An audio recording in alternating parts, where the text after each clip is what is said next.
Okay, we're live. Hi, this is William Ramsey. Welcome to William Ramsey Investigates. On today's show, doing something titled The Epstein Files Anatomy of a Cover Up. And the reason I'm doing this show is because a lot of people kind of didn't get an overview of how the files dropped. The final drop was January 30th, 2026, about the data sets, the specifics, how it kind of developed over time and maybe the total importance of what happened.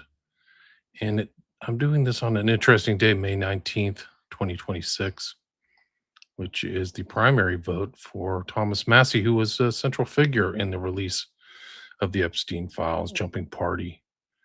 And according to the returns, it's not looking good for him. So it's an unfortunate day for him, for the country too, because these files are incredible. They implicate Trump, they implicate his whole administration, criminal act after criminal act after criminal act. And maybe one of the more important things covered up all this stuff and still being talked about. I did a show earlier on the Epstein files called Global Conflagration, which really is true. It's so many people lost their jobs once they realized how bad it was. People lost their jobs, and it's created a lot of problems in countries all around the world. A lot of exposure. So I've got a bunch of slides. I've got quite a bit of video. Uh, and like I said, this will be the intent behind this is to just clarify things that are vague. Was it because of the Republicans? Was it because of the Democrats? Was it because left, right? How did this happen? I mean, my take on the whole thing is that it was an issue and it was important to the American public. They kept talking about the Epstein list.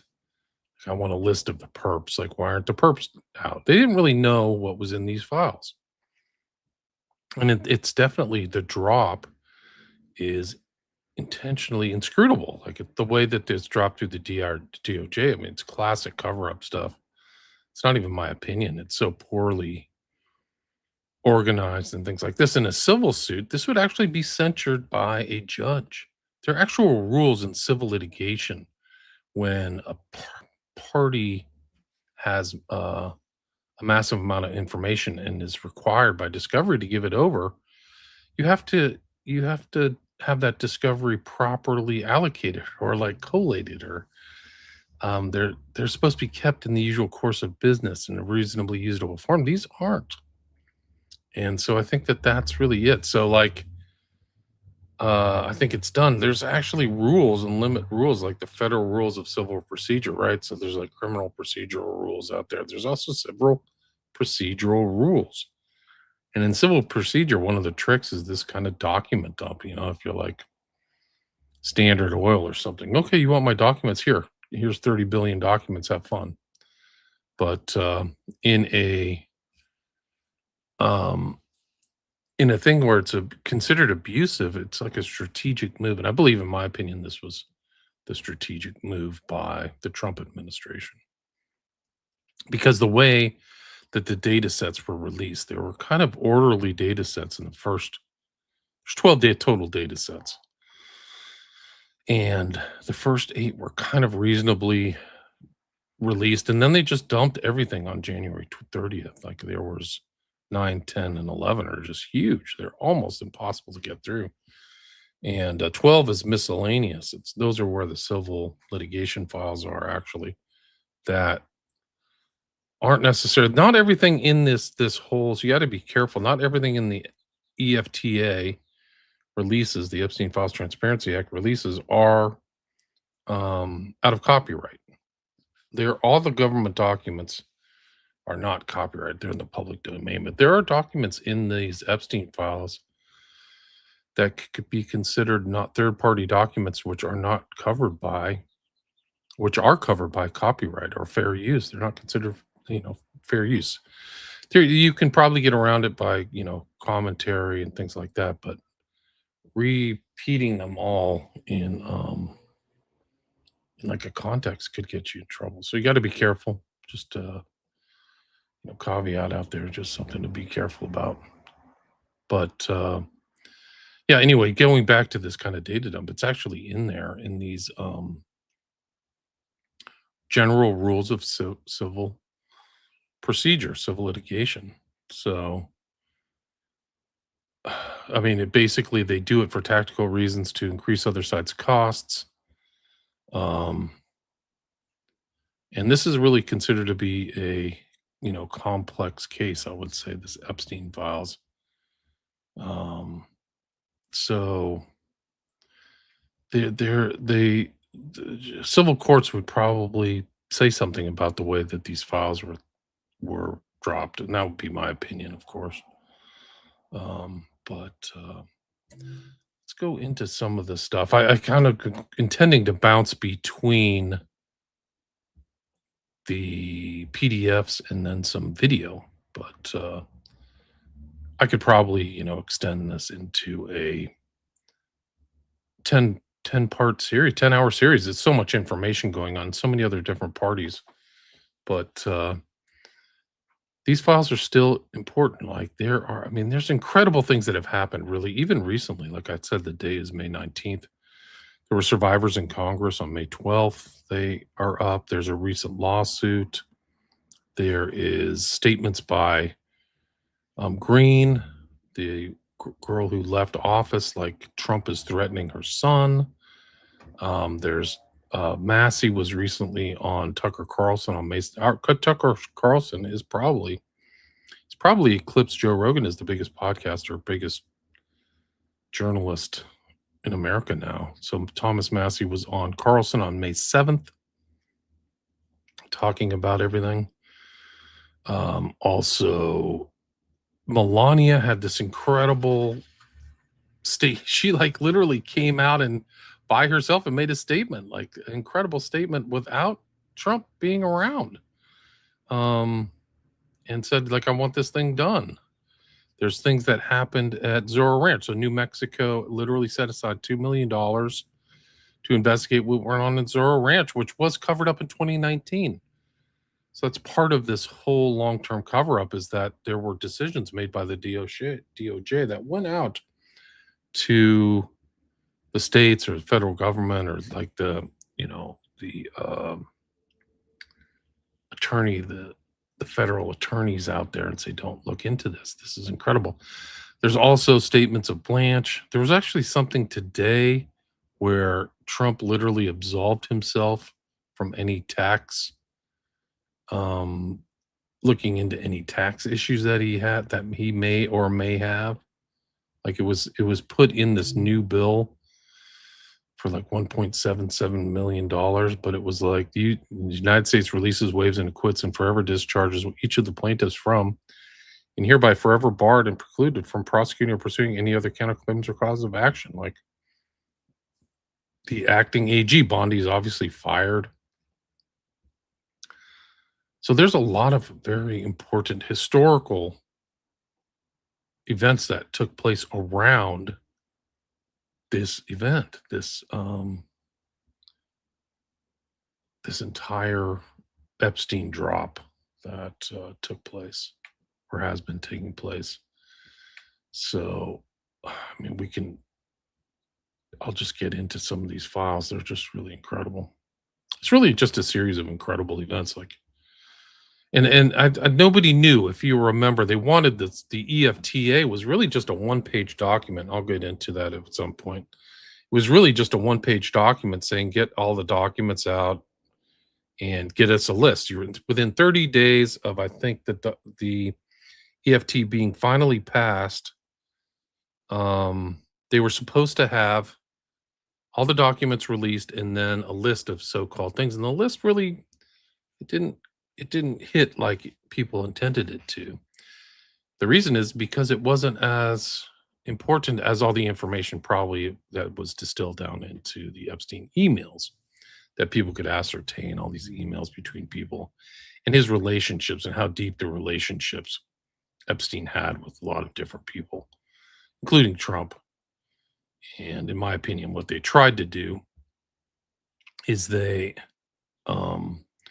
just tried to blame everything on Epstein, and then Epstein conveniently dies, right? August 2019. And then, wash your hands of that like it's done. Let me see if people want to chat, you can go to, I'll put it in the show notes. Like the best chat is probably let's see if my biggest YouTube channel, which is has 20,000 subs. I just put it in the chat for YouTube. YouTube's probably the best place to go. I have I actually have 4 different YouTube channels. I can't get into one of them, and one was taken away, so I actually had kind of 5, but that was a lot of YouTube drama. So,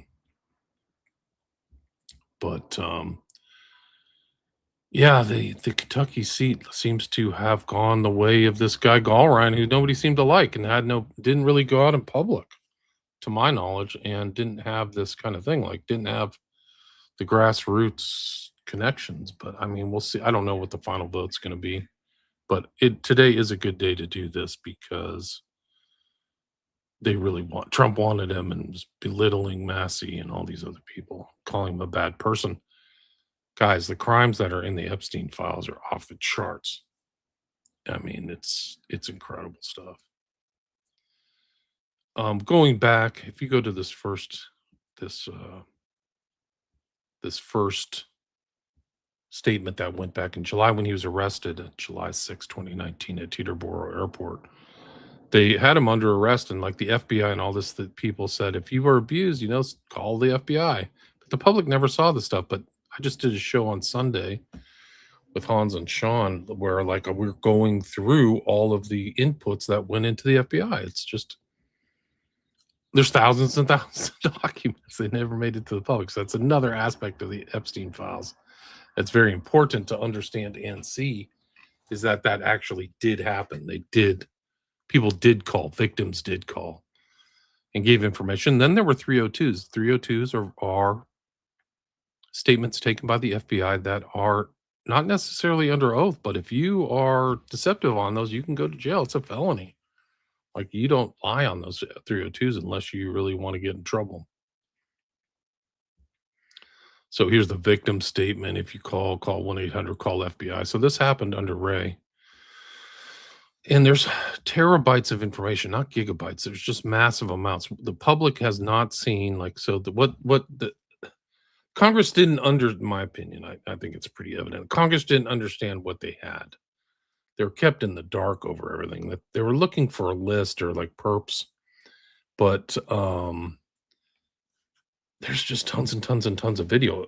Epstein was a photographer and a collector of photographs. Some that are pretty benign and some are not benign. They're very graphic. Like, there's very graphic BDSM type stuff that was released and redacted that was from third parties. But even Blanche came out and said, like, there's 2.3 million files we're not releasing because they involve really dark stuff. I think he said death, torture, and CSAM on video. Like, this is him saying it, the acting attorney general. So what's in those 2.3 million files? And one of the other interesting aspects of this, the Epstein files releases, when did the redaction start? How did they know to redact, and who told them to redact? Because it wasn't it's a very important point. The redaction started almost right away after Trump came into office, January 20th, 2025. Right? So if you remember, I mean, depends on kind of from what media stream you drink from, but people on Fox News saw her all the time. I got it on my desk. She didn't have it on her desk. And there was a FOIA request trying to figure out something. I'll have to find this guy. But he got some FOIA, Freedom of information on what was going on. And it turns out there were like 500 attorneys in Northern Virginia redacting all this stuff. And there was like internal emails that were released on the FBI in the Epstein files showing what to take out, what to redact. So there were redaction instructions within the DOJ, right? The FBI is underneath the DOJ. So it's a subset of the Department of Justice. So the head was Bondi, and then it was Kash Patel, right? So There were requests. And what also came out, which we'll see here, is there were two documents. This is Joff Berman. He was fired. He was involved in the arrest. He was the AUSA. I think he was the attorney for the Southern District of New York, right? So he's a federal prosecutor. He's involved. He does this thing. You can see him pointing right here at Epstein and the number to call, right? We know now, if you read through these files, that there's a massive amount of information that came in. People actually called that number and it was never acted on, right? So then the public was, this is kind of the duplicity. Public was told Jeff, it was just Jeff and Ghislaine, and to leave it at that, while people are calling in saying, why aren't you doing something? I think Maria Farmer right now is suing the FBI, like for inaction for like a civil rights case. I don't know the details, but because the FBI didn't do something. But this is really important. It's really important to go back, kind of memorialize this and remember what happened as this rolled out. Like, because what we're finding, like in these Epstein files, is really dark stuff, right? Super dark. He's much different than just a mere pedophile. He's a pedophile. He's a convicted pedophile. He's a self-admitted pedophile. You can call him that.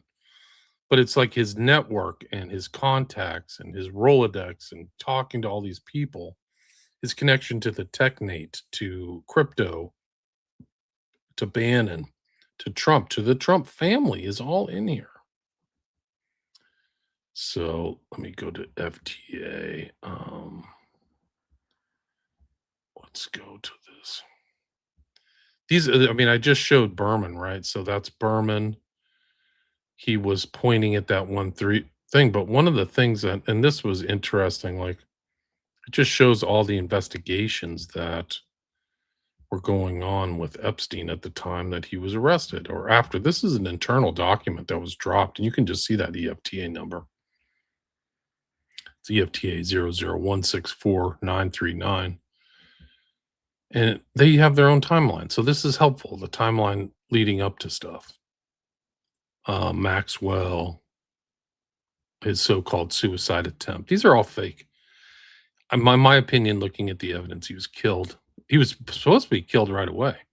There's actually something when he was arrested in 7/6/2019 where they're asking him if he's suicidal right away. So when they arrested him at Teterboro, it's very important for them to try to ascertain whether Jeff was suicidal.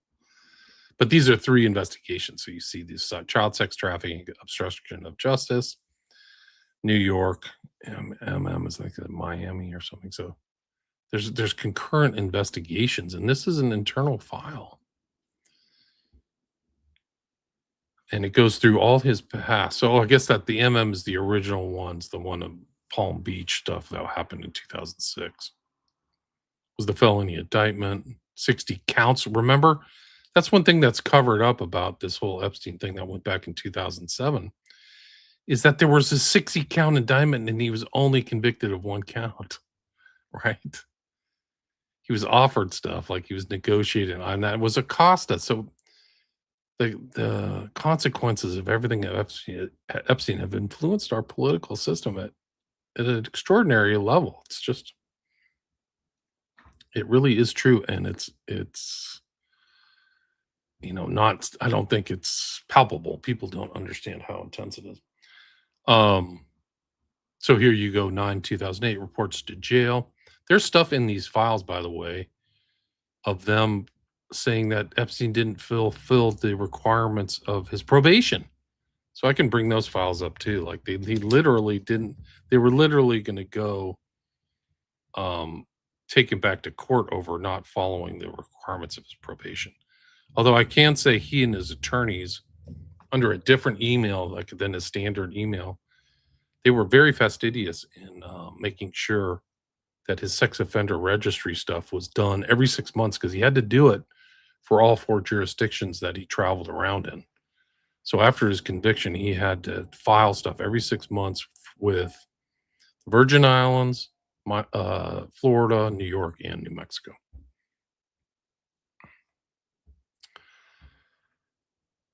Then there was an obstruction of justice. I think that was Rodriguez. Items referenced above was the black book, right? Payments made to victims and things, handwritten notes. Um, then in 2018, so you can see in these emails, he kind of knows something is going on with him. Like he senses something in late 2018 and 2019. Like there are responses. He seems to know there was an investigation, and this really took place after I think the publication of the Julie K. Brown 3 articles in the Miami Herald. And these are the tips. I'm telling you, I told you about the tips and stuff like that. So the tips came in even before it looks like the he was arrested. So 291 National Threat Operation NTOC tips, 52 anonymous. FBI followed up on 239, 27 resulted in secondary contact. So according to their own internal documents in this EFT thing, they actually did follow up. And it was international. 91 identified victims at that point. Investigators are aware there are numerous unidentified victims who did not come forward and could not be identified by investigative means, and overseas victims in United Kingdom and Sweden. Like it's literally telling you all the details. And this is before he was arrested. Then things are under seal.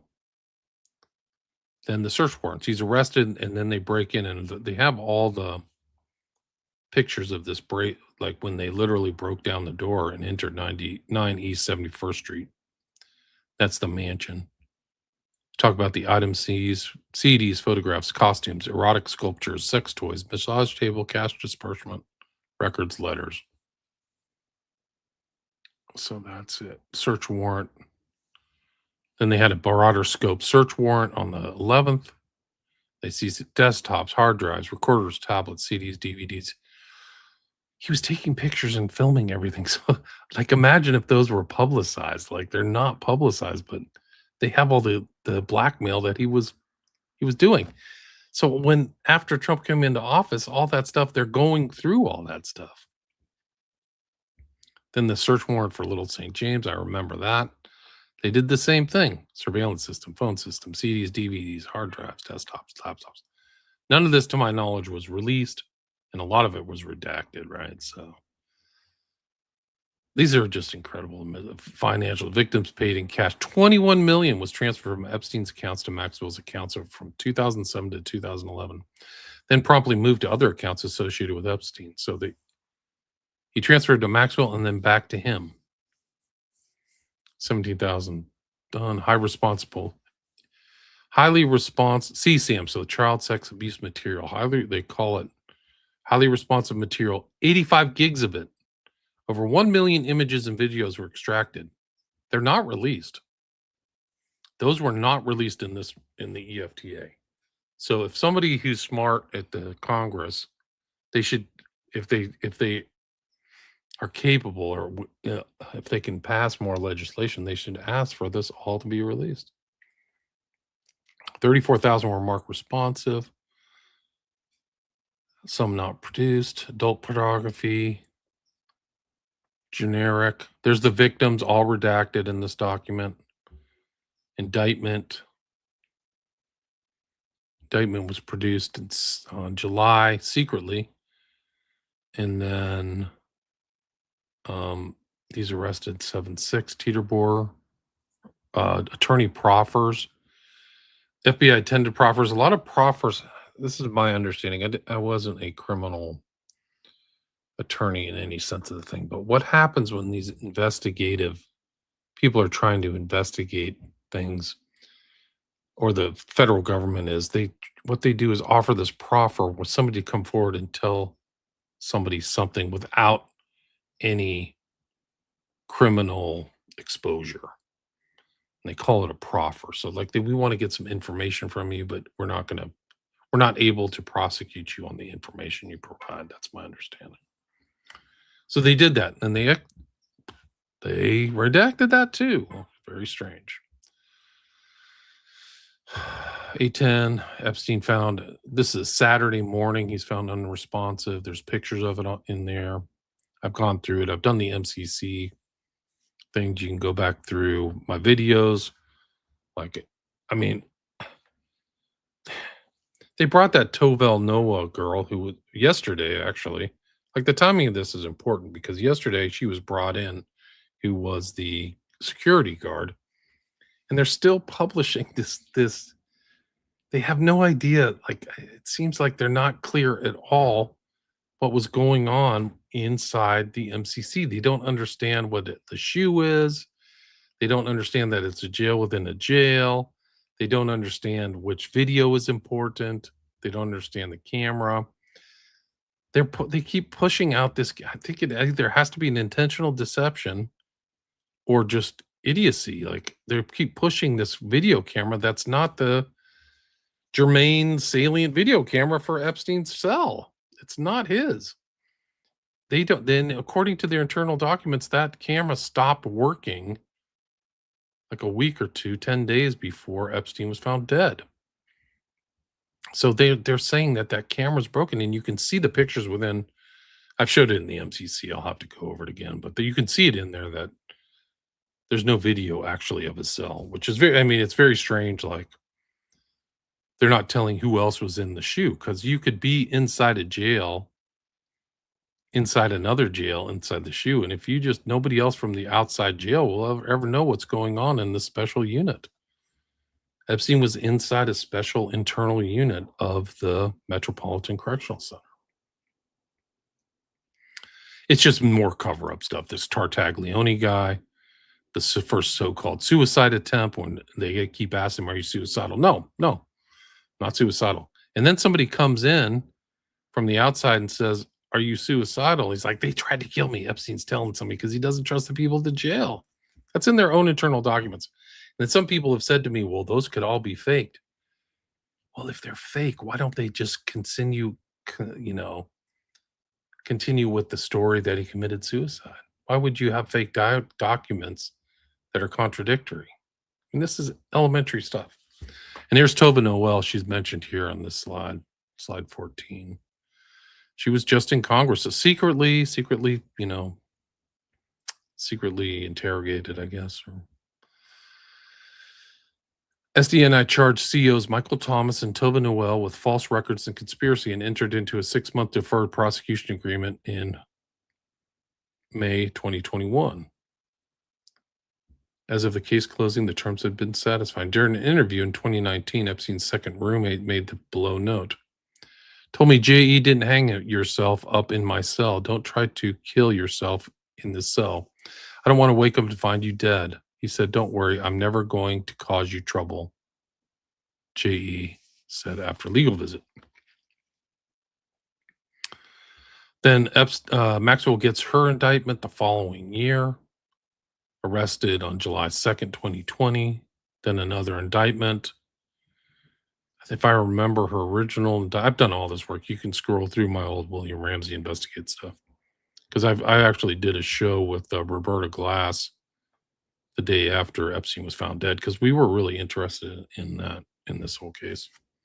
And she's in New York. She actually went to the Maxwell trial. Roberta Glass. True Crime Report. Go check it out. This is just really interesting. It's just like you can see this. And here's all the prominent names. Trump. State Epstein introduced her to Trump, who subsequently forced her head down. This is what they had. This is the government. They put together this file. I don't know when it was made, but somebody could ask questions. EFTA 00164-956. Down to his exposed penis, which is subsequently bite or bit. In response, Trump punched her in the head and kicked her out. Blank remembers Epstein introduced her to Trump saying, "This is a good one, huh?" And Trump responded, "Yes." These are kind of known things in the file. Weinstein is part of the Epstein network, Harvey Weinstein. So people who went through that Me Too and all that stuff, they didn't know the amount of how much Epstein was involved. There's that kind of infamous picture of Harvey Weinstein with Epstein in like this ridiculous military outfit, and then Ghislaine Maxwell in kind of like,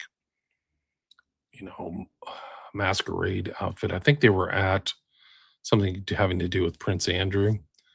But I don't think people knew the totality. There's a lot more of Harvey Weinstein here. And there's weird NTOC documents, which I just explained earlier, like connecting Weinstein with Jimmy Savile. I mean, it is so absolutely crazy. Savile and Maxwell, like these just notorious characters.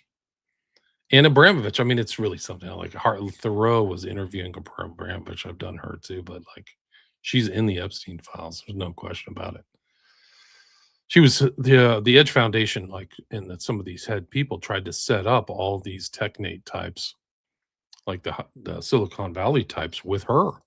Oh, she's a really cutting edge artist, all this stuff.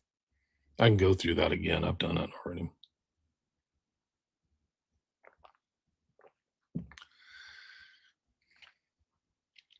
Blank Weinstein gave Weinstein a massage during which he fondled her, masturbated, and offered to pay her extra if he could ejaculate on her chest. Weinstein came to her apartment, offered her a job, and tried to follow her into the shower. This is consistent with other statements about Weinstein. Epstein told her to give Weinstein a massage, during which Weinstein tells her to take off her shirt. She refuses, then Weinstein threatens to get women to come force her to. Glenn Duman, Prince Andrew, who was arrested, like one of the first arrests of a royal in 400 years. Blank stated Maxwell told her to make Prince Andrew happy by doing the exact same things to him that she did for Epstein because he is a good friends with Maxwell. Steve Scully witnessed Prince Andrew on Epstein's island grinding against a young girl. Who's Steve Scully? I don't know who that is. Prince Andrew and Epstein flew on Epstein's plane. Jess Staley, this is the guy from JP Morgan. Leon Black. Stories of rape. Les Wexner, Alan Dershowitz. Gave massage to Epstein's plane. Not a Bill Clinton. Blank, not a victim. In Epstein case, claims she was invited to an orgy with Clinton but did not attend. Lutnick. Reported that Lutnick made money through Ponzi schemes. In money laundering, Lutnick and Epstein were neighbors, and Epstein and Lutnick sold Lutnick a home for $10, which was then sold for millions. One NTOC, followed by Blank, stated Barr and Black were present during abuses. Blank stated he was Epstein's for a model event. Ran into Barr, who stated he wanted to see her next time he came. At another part, Epstein asked if she had ever met Barr. Barr was the attorney general for Trump. He was overseeing all this stuff, right? Like, you just can't make this stuff up, guys. And Barr's dad, of course, was the Dalton School, ran the Dalton School. His dad was OSS, so pre-CIA in World War II. And it's a strangely small world. Misconceptions based on review of evidence and the victim statement. No orgies or threesomes, which included 2 males. Victims were not held captive. Epstein did not regularly prostitute the victims in exchange for money, as far as they know.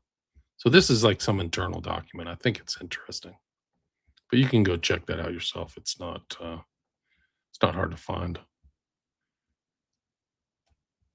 This is also interesting. This is from Epstein File Search. FBI opened an investigation into the Wexner Foundation's financial connection to Epstein, closed it the same day.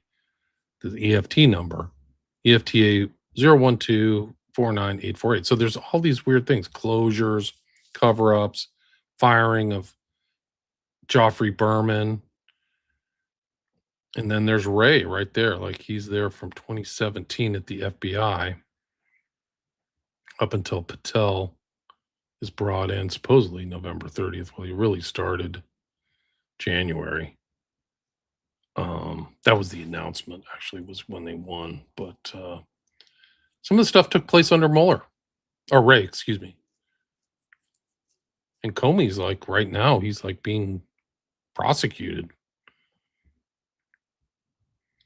This is Melanie Stanbury, another representative. Yesterday, the New Mexico DOJ began its investigated Zero Ranch. Why did the FBI tell New Mexico to drop its case in 2019? Who asked them to do so and why? This is why the new investigation is so important. I'm grateful to both the New Mexico DOJ and the New Mexico's legislature's Epstein Truth Commission. Survivors have waited too long for justice, and New Mexico's leading the way. They sure are. And that's the Truth Commission was like 2,000. So it's a substantial layout of funds, $2 million just for one place. I'll do a show just on the Hell Ranch or Ranch because there's a lot there. It's a weird place. It's like an ornate, like palace in the middle of nowhere. It's so strange. A lot of these places have the feel, and even Little St. James does, of like a Disney two-dimensional stage set. It's really weird. Like it's not lived in. Like it's almost like a fake movie studio set or something. There's just some weird element to it where they're not lived in. Like there's an eerie secondary purpose. Like it's a facade. Like there's facades and stuff. It's just so strange. There's Maureen Comey is involved. So there's Comey being prosecuted right now. His daughter was involved in this person saying that she was involved in the order came from the assistant ASUA, Maureen Comey, the daughter of disgraced former FBI director James Comey. She may be the AUSA, but in 2019, who's in power and who's running stuff, right? I think it's the end, right? When did Trump leave office? At the end of 2020, is that right? More documents from Epstein. Another slide, EFTA 1682078. Knowing and noting all these kind of connections between Epstein and other parties, Darren Indyke, Harry Beller. A lot of pictures of him with his accountant. Richard Kahn, authorized agent, Ghislaine. They're not very good at facial recognition because that's not Jean-Luc Brunel. He kind of looks like Brunel, but it's not him. Other lists of potential, this is on the same document. Suspected co-conspirator. They're using the word co-conspirator. Brunel, Maxwell. I think Brunel died in 2021, conveniently in jail. Very interesting. Victims. People contacted by the attorneys. Just a list of victims. Look at this list of victims. I believe this is dated in 2019. And then other people seen with Epstein, alleged recruiters, chefs. So that's another. His chef in Florida was Richard Mullen. I bet he got stories to tell.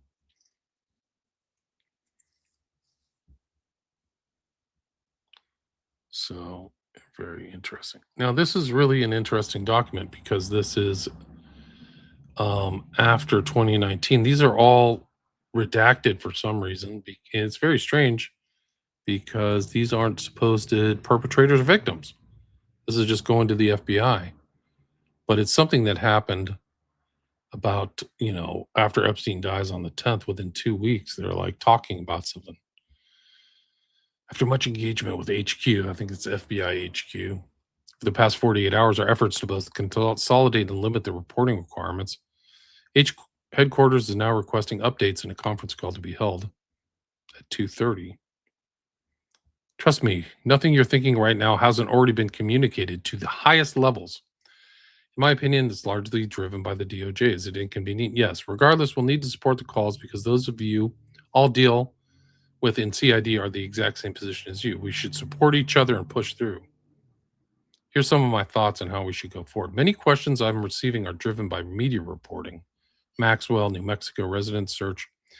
If you see sustained reporting on one aspect, get ahead of it. For example, media has been all over the location and role of Maxwell as a co-conspirator. So this is like media analysis within the FBI. Get ahead of the stories. I advise that based on the volume and quality of evidence we have, the team is currently focused on charges for a different co-conspirator. So they knew or were thinking, this is so important. The FBI at the time after Epstein's death was thinking about a different co-conspirator, right? But the public's being told there were only two people involved in this, Maxwell and Epstein. However, we've engaged with counsel for all co-conspirators. Kill the rumor before it gets legs in the minds of senior leadership.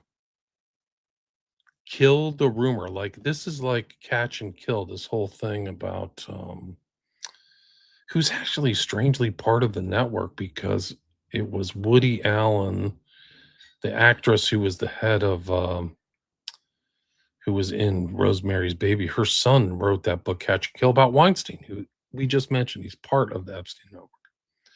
Kill the rumor before it gets legs in minds of senior leadership. With regard to interviews or other investigative techniques, stay general unless we have significant information. So this is all media, manipulation and stuff. You could say we conducted interviews of 14 MCC corrections officers, right? So the Metropolitan Correction Center, and continued with the financial analysis, but don't have anything significant. See, so they're like covering up. Well, what's the right word? They're shaping information, in my opinion. Only give names of an interviewee if there's something significant. If we don't have significant results to report, it's okay to say so. Be mindful that most, if not all, of what you say will be pushed to the 7th floor. This goes back to Comey and this whole 7th floor group, which I think is an important component of this case, because there were old stories about Trump. Things would go to the 7th floor, and there was some kind of internal group that was manipulating things, I think, pertaining to Russiagate. So you see that the overlap of these things is also going to the Epstein. I have to use proper words of like what happened with the Epstein situation. This is like incredible documentation, guys. I cannot emphasize this enough. It shows how sloppy a lot of these researchers into the Epstein files are. They don't key into some of this very important stuff. From their own documents, by the way. This isn't me writing. This is, you can verify this. This is from their drop, EFTA 00146841. Tuesday is a big day with the hearing, so be prepared to talk on Monday and beyond. You can provide the approximate number of victims expected to attend and any efforts we have in making that happen. On Tuesday, you'll give the readout of the hearing and your reporting over the next few days and weeks. Stay focused on the investigation of the co-conspirators. So they're investigating the co-conspirators. And stay tight with the SDNY on conversations they're having with counsel in the direction we're headed towards charges. This is evidence from the FBI, right? So this is all the redacted. I don't know who they're sending it to, but it's clearly New York FBI. It says it right there, that they're investigating co-conspirators. Redacted on Wednesday, redacted. I've continued to express to HQ how C19 and C2 are tight on the drug sex case. So these are people who are involved in a drug sex. You can speak together about that case. We're focused on analysis of the phones as well as the nature and timing of likely charges. I talked to Blank and know that you guys have a couple of big interviews that will determine if the PC case has any legs or facts, or if it gets shut down. I would focus on advising the timing of those interviews. It's unbelievable stuff, man. They're investigating co-conspirators. That's the gist of this. Then we go to Berman's names on this, the heavily redacted document. I could go through this whole thing. I've done it before, but this is like one of the things that he put together. The date is December 5th. This one was August 25th, the one I just did, right? But he's grinding. He and his team, Berman's team at the Southern District of New York, put together like a 45-page document about corporate prosecution analysis. So they're thinking about prosecuting corporations, right? And we'll see the next one is other co-conspirators, another heavily redacted document. In connection with the investigation of Jeffrey Epstein for sex trafficking, we've been asked to analyze the feasibility of bringing criminal charges against one or more Epstein-controlled corporate entities that formerly owned properties of which he abused certain minor victims.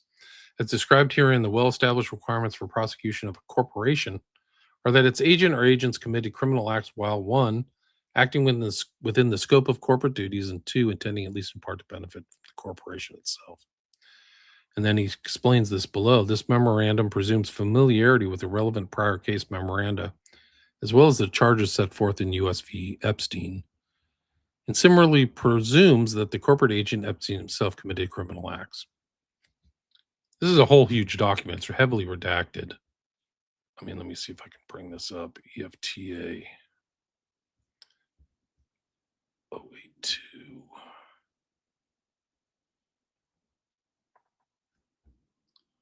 Oh, 82. Oh, yeah. So let's bring it up. I'll just scroll through this so you can see the enormity of it. Oh, this is the co-conspirators. This is the corporate co-conspirators.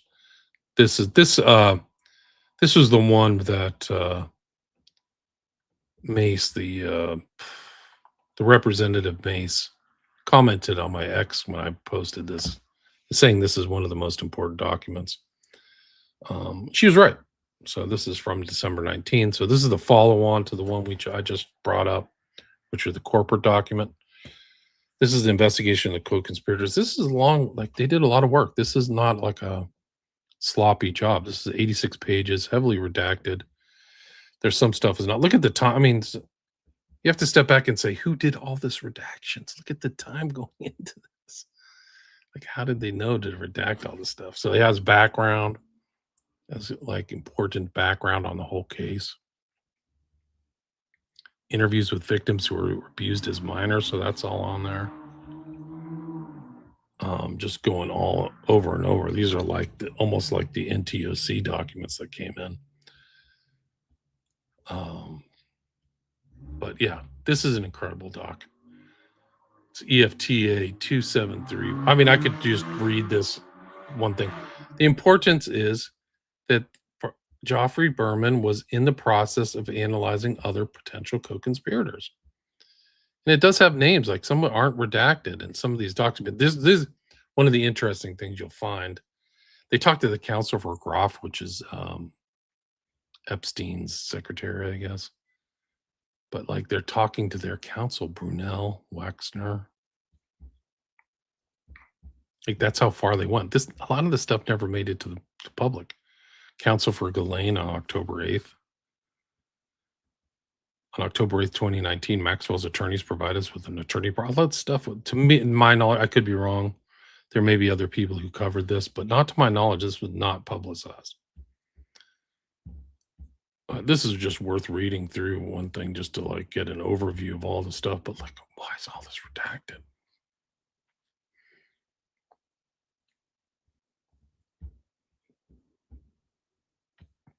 They do have their names, Ghislaine, Leslie Groff, one redacted there. So it is really something else. I'll get to the, once I hit the hour mark, I'll go through, the chat. That's the co-conspirator document. I think I already did that one. Yeah, it's a repeat. And then just a little bit on Berman. Jeffrey Berman served as U.S. Attorney for the Southern District of New York, a position he held from January 2018 after being appointed. He handled high-profile cases, including the prosecution of Michael Cohen, right? So that's Trump.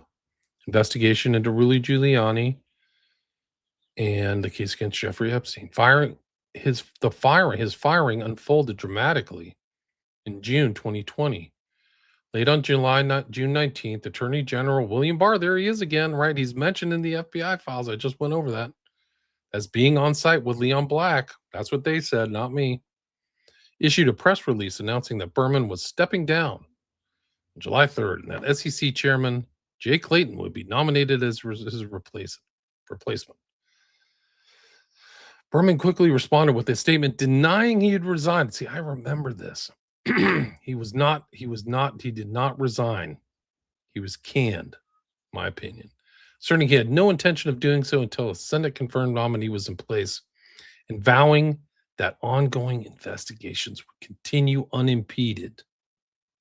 He publicly stated that he had ongoing investigations when Barr said no. This public standoff raised immediately concerns about potential interference in SDNY probes. The next day, June 20th, Barr sent Berman a letter stating that at Barr's request, President Trump had fired him effective immediately. So they tried to kind of like subtly elbow him out, and he said no, and then he said, "You're fired." Barr accused Berman of prioritizing public spectacle over public service.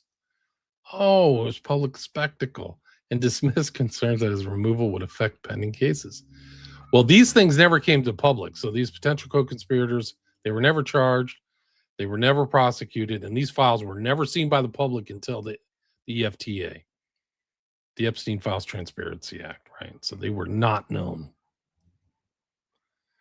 Trump later distanced himself, telling reporters that decision was the most transparent president in history, telling reporters that the decision was Barr's and that he was not involved. Sure.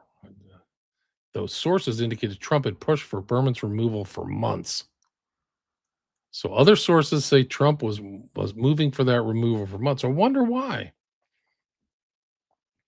Berman agreed to step down that day after Barr confirmed his deputy, Audrey Strauss, would take over as acting U.S. attorney, ensuring continuity.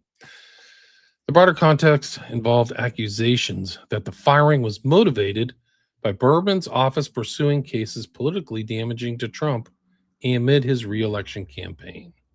So that was the campaign time, right?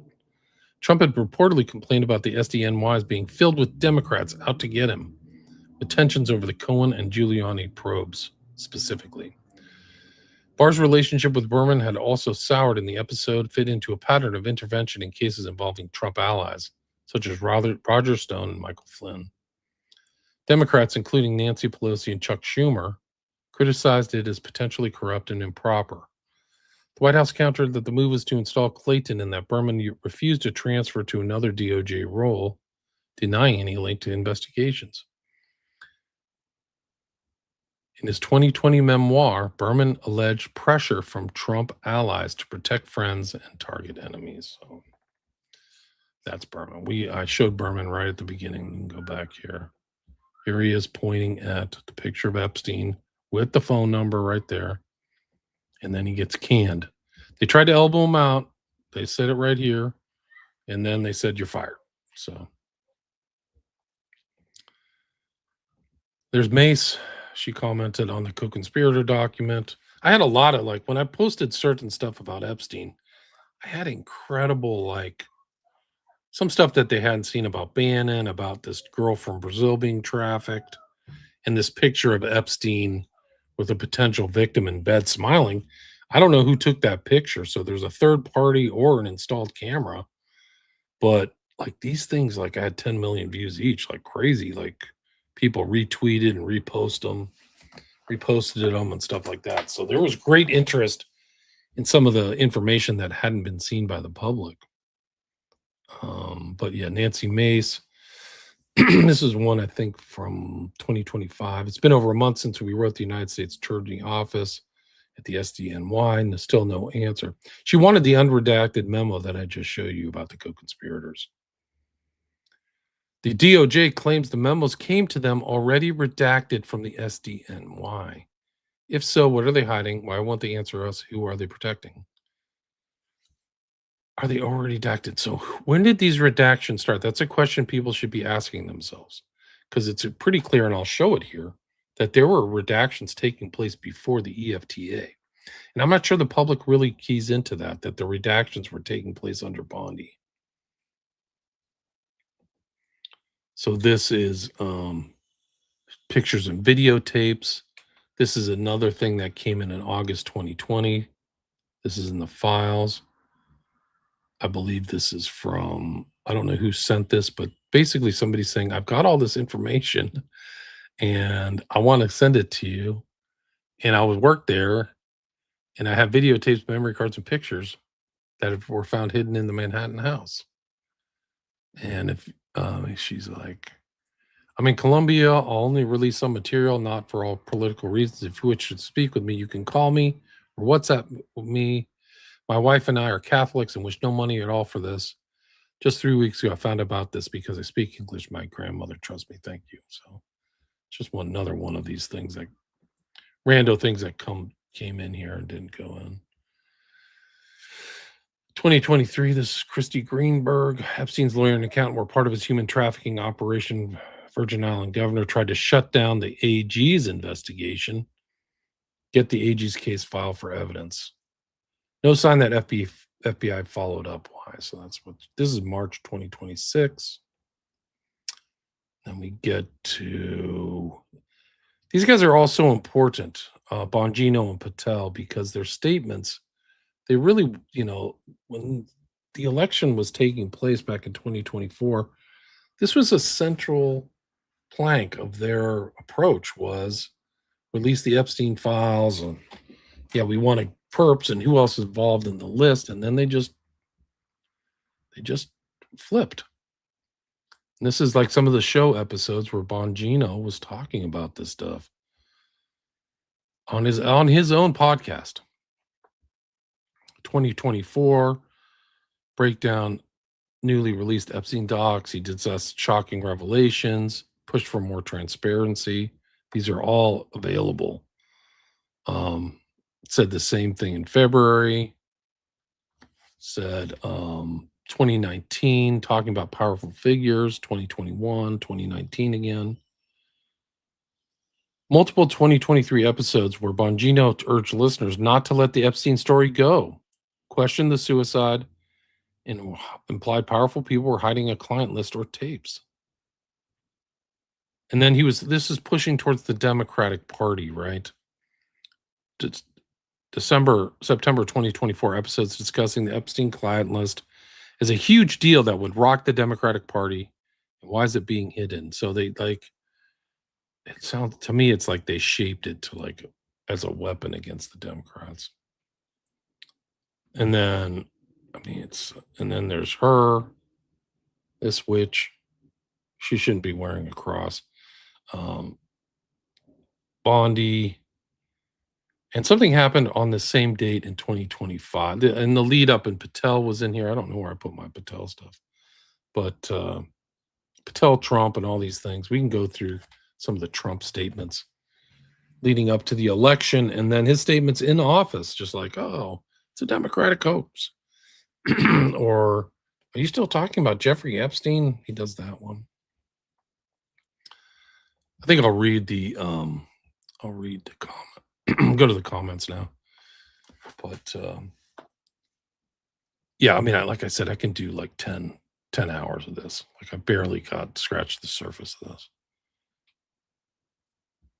There are piles of video stored somewhere. Yeah, no question. There's massive amounts of information. There's absolutely no question.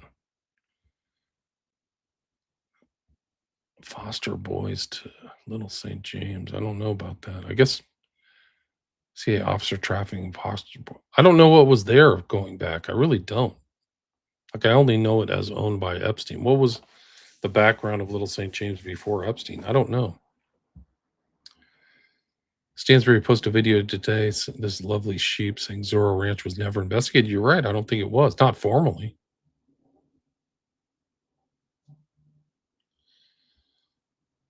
OTO arranged the death of the greatest threat, Adam Alistair Woodward Smith. Who the hell is that?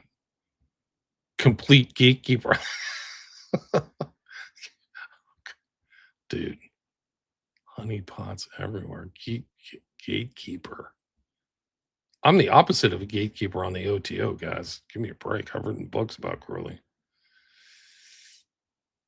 That's ridiculous.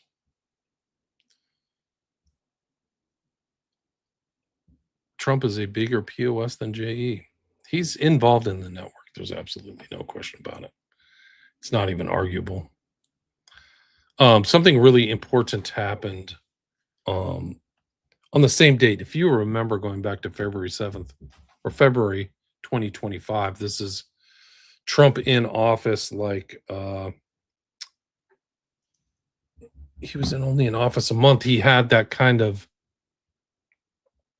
ridiculous Transparency Act. That's a show in itself. Is like who's involved, what happened to those people, who promoted it, the white binder event. Remember, the clowns like walked out and all the stuff, and they bragged, they got everything, and it was all information that had already been divulged and or redacted from Maxwell's account. Like, see, I'd already known that stuff. So when they brought that out, it was like immediate that I knew that they were full of baloney, total baloney.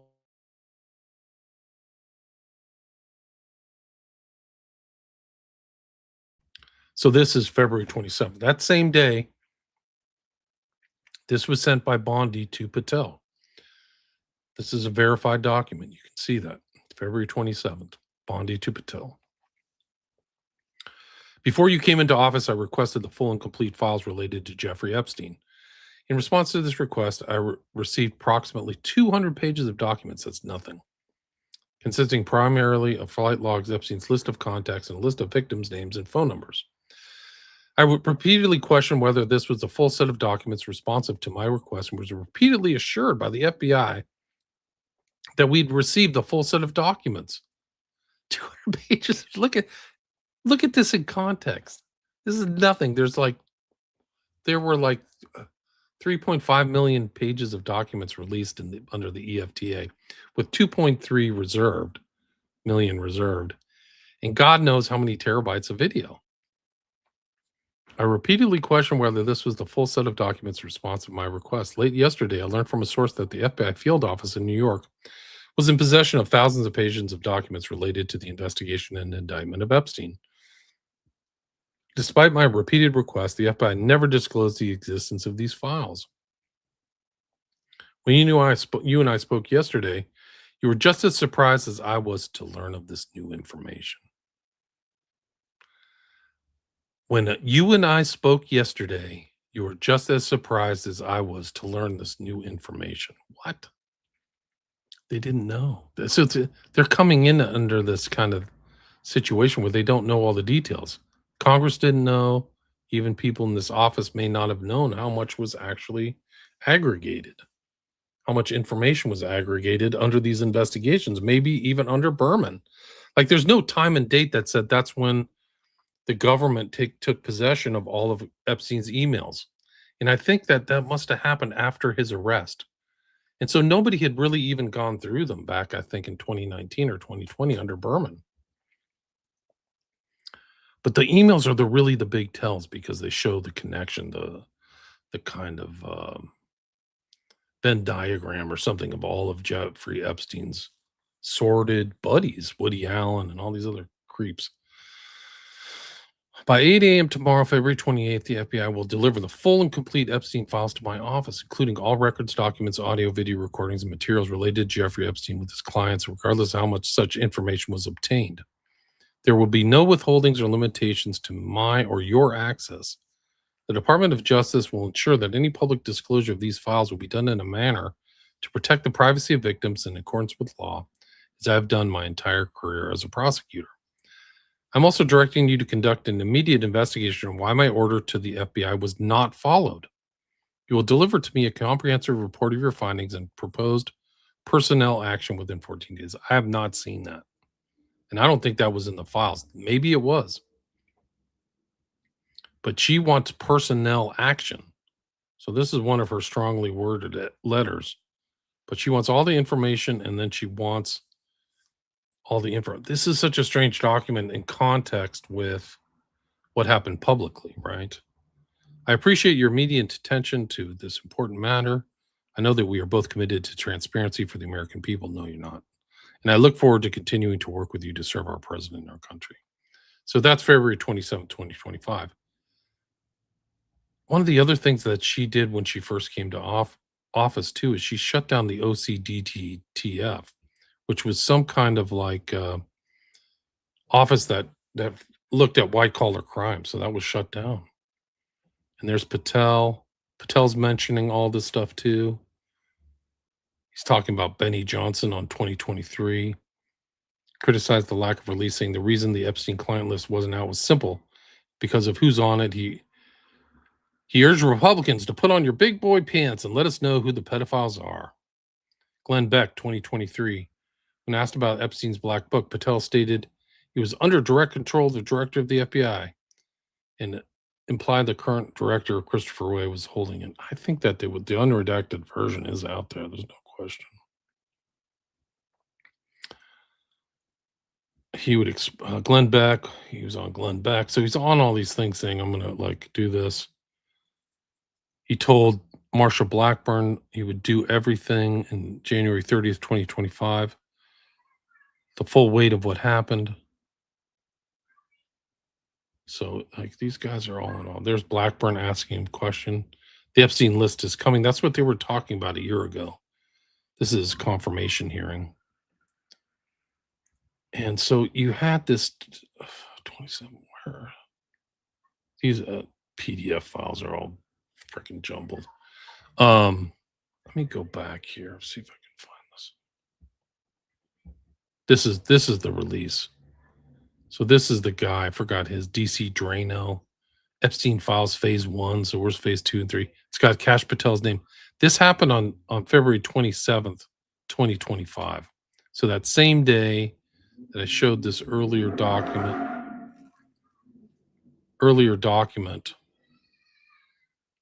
here, this is the same day that Bondi sent this down with personnel things. And here's like the event, February 27th, declassified group of approximately 15 prominent conservative and right-wing figures, including Scott Presler and Liz Wheeler. And that was it. So that was February. And there they are. There's this whole clown show. Posobiec, Cernovich, Presler, Wheeler. Forgot this girl's name. I forgot her name. But this was like this public event. There's pictures of them sitting at the table too. And the information in this one binder is just a total clown show. It's a total fraud. These people all got clowned. I'm not, this is shocking stuff. What to know about the Epstein files? A perfect recipe for conspiracy theories 10 months ago. They didn't know how bad it was. There's Posobiec holding the folder. MAGA hats and their stupid hats. No new bombshells, right? Because it was already released. There's nothing in there. The new files are absolutely incredible, guys. They're just mind-blowing. What was released under the EFTA. And the inactivity of the government is just like shocks the conscience. It's really that bad. Anyway, I had those mixed up in a not a good way. But it's important to go back. So there's Blackburn. But this is really one of the more important documents. It's unredacted, but it's a request from the director. So I'm assuming that's March 24th, 2025. And responsive materials index.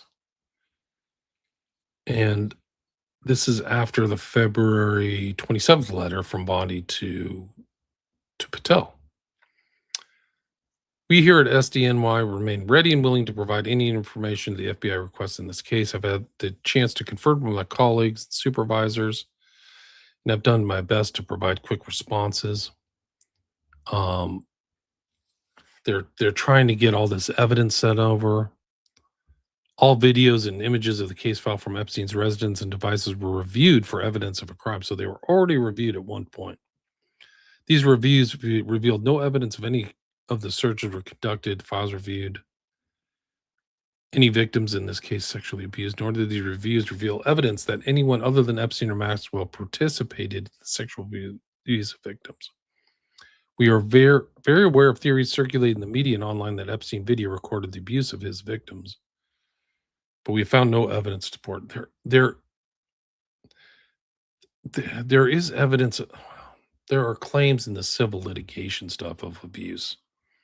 So one of the I've done the civil litigation files. Well, you can look at the Epstein file civil litigation, where according to Castle, who was involved in a lot of the stuff that went, a lot of the civil litigation going back to Giuffre, Virginia Giuffre, like he says there's 200 civil litigations cases that he knew. And it's very important to understand what that means when he says 200 civil litigations. So separate cases of victims. So that means there's probably 200 victims, or there are victim pools or something, but there are 200 separate cases. So there's a massive amount of litigation going on under the surface. And a lot of those things are usually the settlements are done under strict non-disclosure files. So yes, I'll pay you, but you won't talk. But even his statement, and he sent that letter of 200 cases to Bondi. So I'm assuming Bondi read it, or at least got something. I mean, she's such a dingbat. She might not have, but she might not. Well, she should know actually the importance of Castle, because a lot of the stuff that went down went down in Florida when she was AG there. So, um, I don't want to read this in great detail, but they're just showing that all of the stuff that they've reviewed this stuff. It's dated the 25th. Um, they're trying to, why this is done. A request from director. So I'm assuming Patel has seen this. This is an interesting document. What's the description of CSAM? Directors follow the audit room completed by Friday. Photograph all items of evidence determined for image of videos. And this is EFTA 016498081. One of the other ones is like the redacted. Looking back in context from what the EFTA dropped, this is just a total clown show. This is just a total repulsive clown show. And I bet these dimwits didn't even know what they were holding. They're like holding it up like Trump holds a Bible, like he doesn't know what's in it. He's just putting it up for like some show, some superficial show for light-minded twits. Like it's a total joke. It's a total joke. Let me see if I can find some of those other documents.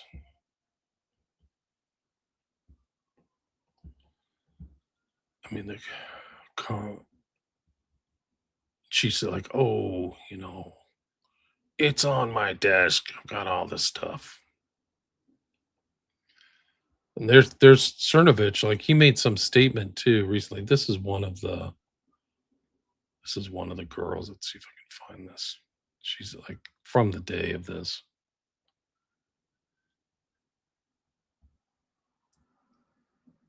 Let's see.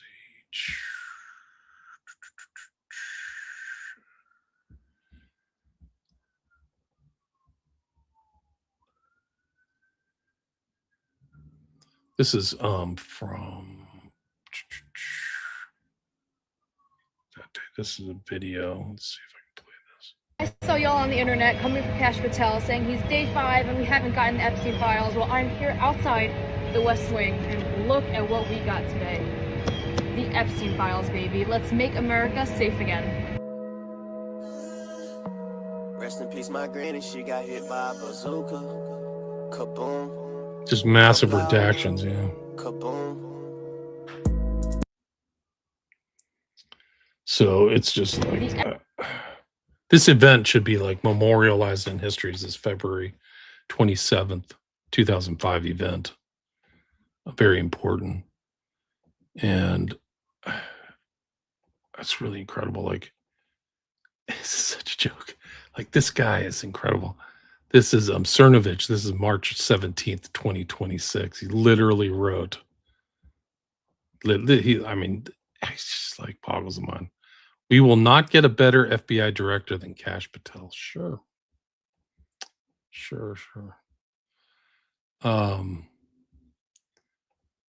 But it's just, and then if you remember, Bondi just kept saying it, it's on my desk. The Epstein files are on my desk. I'm working on this. And then she went on she was constantly on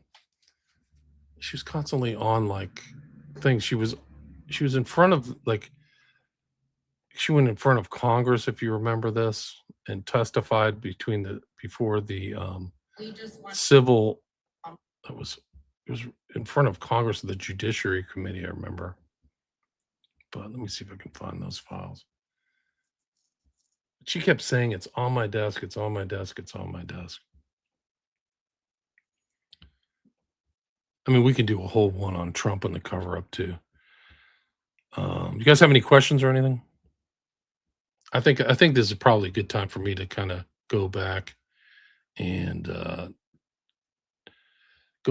double check some of these other stuff. But this is like the lead up. I got up to about February 27th, but there's just so much going on. The more recent stuff today, Massey, all that stuff. So hopefully Massey will win. I can't believe he would lose. So something's very suspicious about his loss, in my opinion.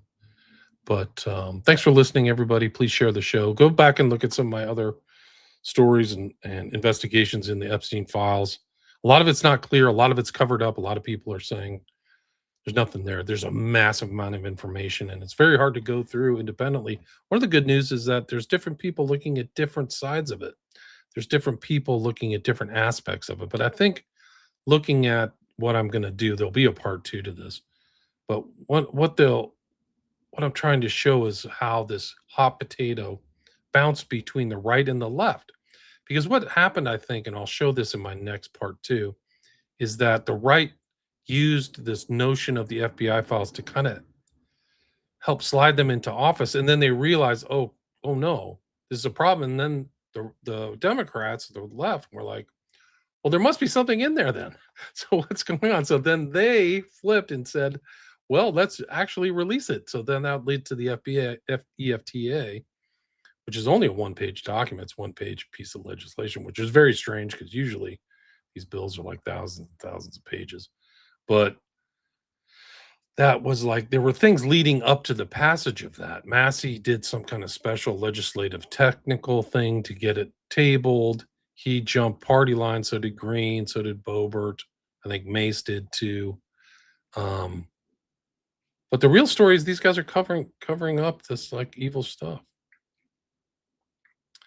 These people are covering up a lot of evil things. And this is like I've said it before in other discussions or things, is like the notion these guys were into Lolitas is true, but there's other things going on. There's a lot of there's boys, there's people under 10, victims under 10, they call them shrimps. There's that picture of Andrew where he's like got some kid down underneath him, and she's like prepubescent, like she's 12 or 13, like it's really dark, very dark evil stuff. And I really appreciate the support of everybody. You can check out my Patreon. I have a lot of this stuff up there, ad free. I do respond there. I put the PDFs. I'm going to rework this PDF. I had it wasn't properly laid out, but I do put these PDFs on my Patreon, so you can scroll through them yourself, and you can see the EFTA numbers yourselves. You can find those. You can just plug them into the their injustice site actually, and check them for yourselves. And my podcast is the top 0.5% podcasts in the world. I have 5 documentaries on my Patreon, 5 books. I just got a new shipment of books. If anybody wants to buy books, you can go to my website, William Ramsey Investigates. And there's a lot more to this story. A lot more to this. Just the cover-up itself is a book in itself. But thank you all for listening. Really appreciate it.